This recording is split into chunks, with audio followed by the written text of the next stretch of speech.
it's Roberta. And this is Ryan, and this is the Midweek News On Artblog Radio.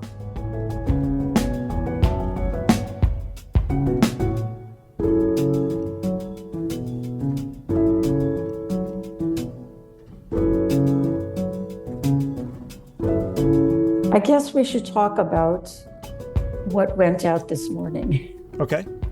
So we announced, we being Artblog, announced that we are closing. And we're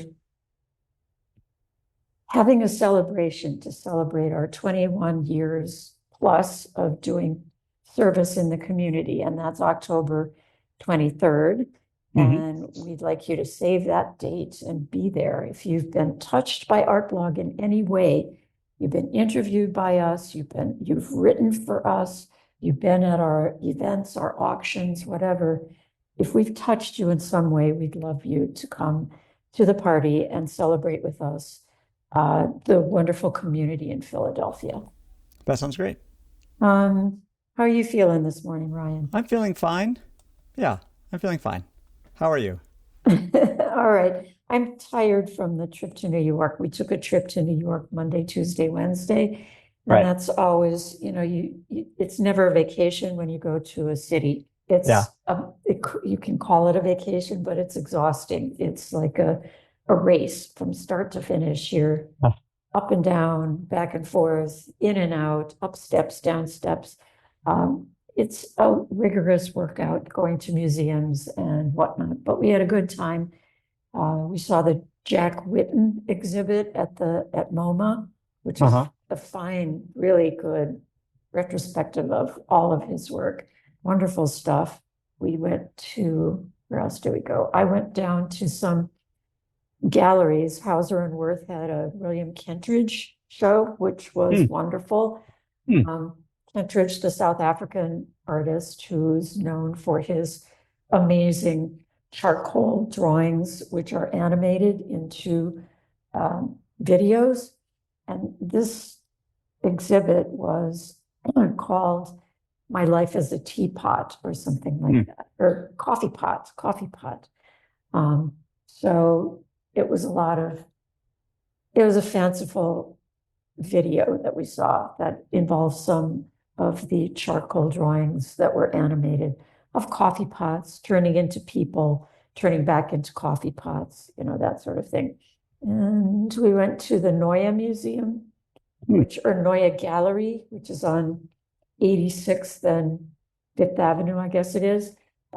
They had a show of pre-fascist takeover art. So 1919 to 1933, right before Hitler took over, but it was on its way. So it was all the artists working in those years, George Gross, Otto Dix, wonderful work. The Weimar years. Sure. It was a very good show. Interesting. Yeah, that's almost closing. We wanted to see it before it closes at the end of this month. So if you want to see it, run up there and see it. Won't be there that much longer. Yeah, it's nice. And they have this Viennese cafe that you can get coffee and Mittelschlag, as they say, which is how the Austrians, I guess, say with cream, Mittelschlag. So, and Zuckertorte and Apfelstrudel, Mittelschlag, and all that kind of stuff. Yes, and it's in a big, beautiful building, old building. It might be the same era building as the Frick, not as large, obviously, and not built as a museum, built as somebody's house. And I don't know the name of the people that were the original owners. I can't remember, but that's on their website. So that was my weekend. How was your weekend? My weekend was good. Jack had his high school graduation. And so it was good to see a lot of people I haven't seen in a while and some old friends, some new friends. And my dad came out from Phoenix to visit. So yeah, it was nice to have a good showing of people. And we rented the old Rittenhouse Town Village house. Wonderful. Tell us about there. that. I've never been there, but I've heard of it. Yeah, they do some tours. It's just the Rittenhouse family has occupied that for many years. It was one of the first dwellings in the area. I think there was eventually a paper mill over there and a few other things. So it's still maintained and preserved by Fairmount and some other nonprofits that help run and manage that area and that space. I keep thinking about Rittenhouse as the square and not that Right. there was a family. Yeah. But there was indeed a family. Yeah, right on that little creek before it gets to Wissahickon. Yeah, so it was a good time. Busy, lots of family, lots of connections. So it was good, but Good. also a lot, but good. Excellent. Yeah, And congratulations to Jack on graduating. That's really a big step. it is. So College of the Atlantic is next for him, so he's very excited about that. And so he reports August 30th. Coming up soon. That is coming up very soon. So Yes, what's on his indeed. agenda until he leaves for school? Is he actually done with his coursework and all that? He's not. He's got a few more weeks left. So he's taking CCP classes, as he has for a year and change. So this is his last semester at CCP, obviously. And then he'll transfer whatever. But he didn't do, like there was issues if he took too many classes, he'd become a transfer student, which he didn't necessarily want to be. Let's say the side effects or the consequences of being a transfer student versus a freshman. So he decided to go as a freshman. So I think that's a really good decision. I think Yeah. you wanna enter as a freshman. I think so too. Yeah. So I think he's got a good plan there, and I think it'll be a lot of fun. And so we're going to take a trip up to that area and then past it and go into southeastern Canada, and explore those islands and that area in the warmer months. Sounds great. Yeah, should be a good time. Wonderful.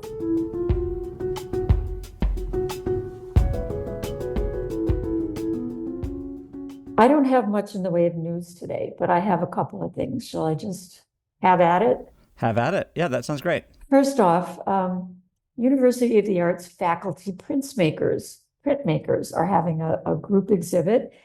Of course, the University of the Arts does not exist anymore, RIP. And so this is ex-faculty from that school, and they're having a celebration of all the teaching and printmaking they did for generations of students. So it sounds like a wonderful celebration of the printmaking program at University of the Arts. Anyway, this is at a gallery up in Jenkintown called 705 West Print Shop and Gallery. I think we've told you about them in the past. 705 West Avenue, Jenkintown. And this is it's June, so a little bit ahead of the schedule here, June 1st from 2 to 5 p.m.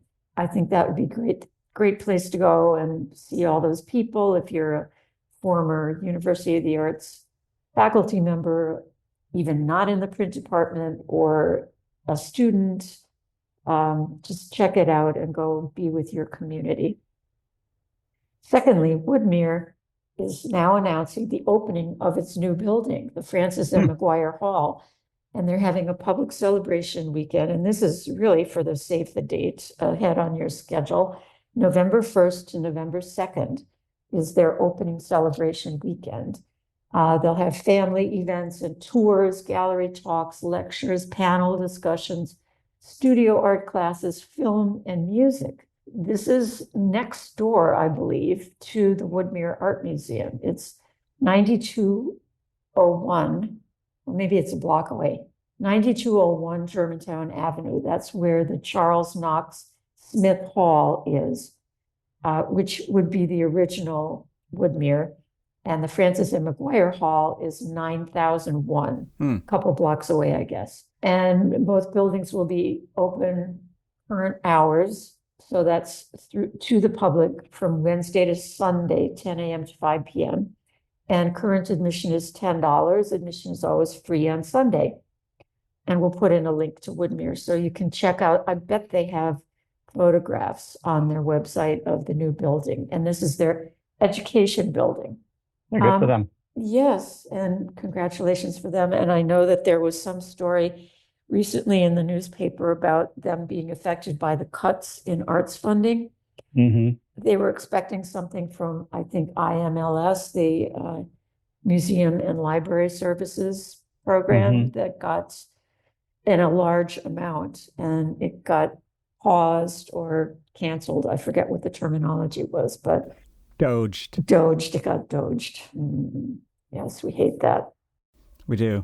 We Are the Seeds is my last news item here. We Are the Seeds is an organization that's a small nonprofit that's affiliated with CultureWorks, and it's run by a person who is Native American and organizes a podcast. They have a podcast series, and it's called From Here with a View. They're having a powwow, a Philly powwow 2025 in September. So these are all upcoming, September 20th and 21st. Currently on their podcast, they have conversation with actor Gregory Norman Cruz, and they have Mother's Day gifts from Indigenous artists. I highly recommend that you check out their podcast and also their website and go to their powwow in September. I've not been to one, but it sounds like a wonderful opportunity, and it's open to the public. And those are my 3 things I wanted to talk about today.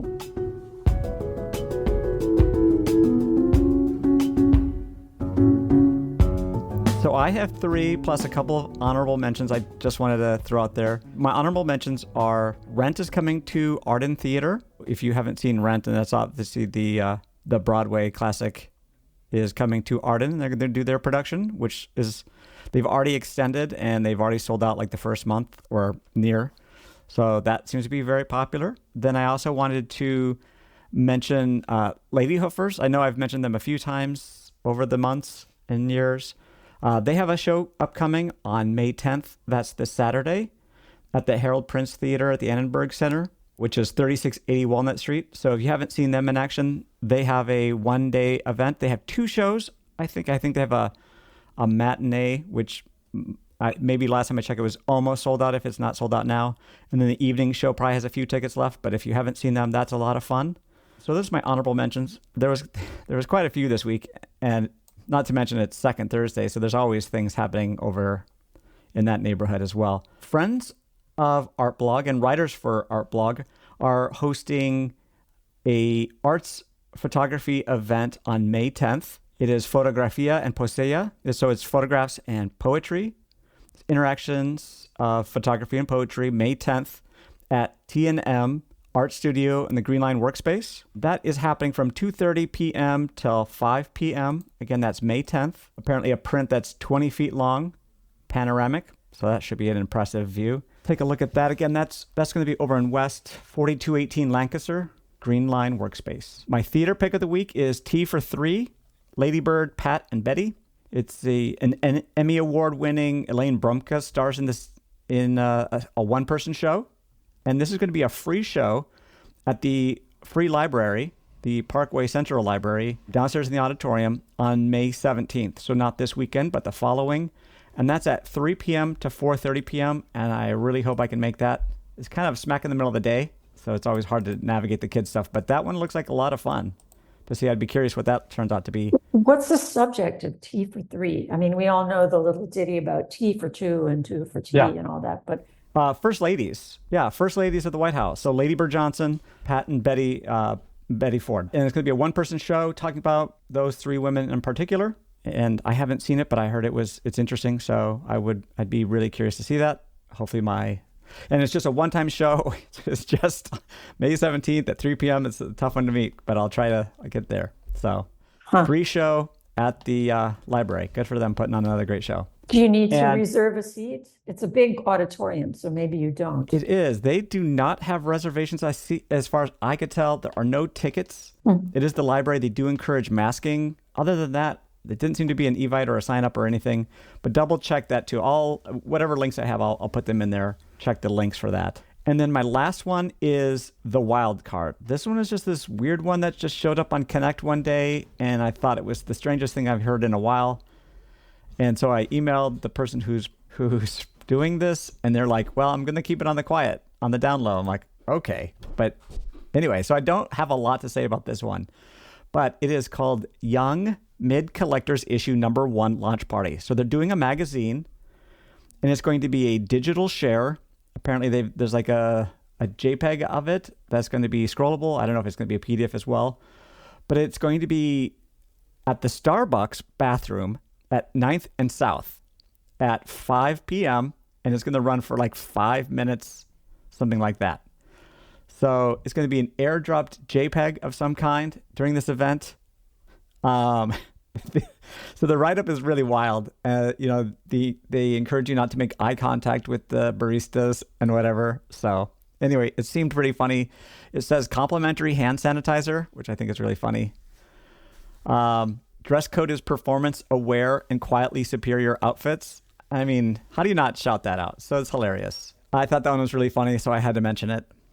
That's also on Artblog Connect. All of these shows and events are listed on Artblog Connect.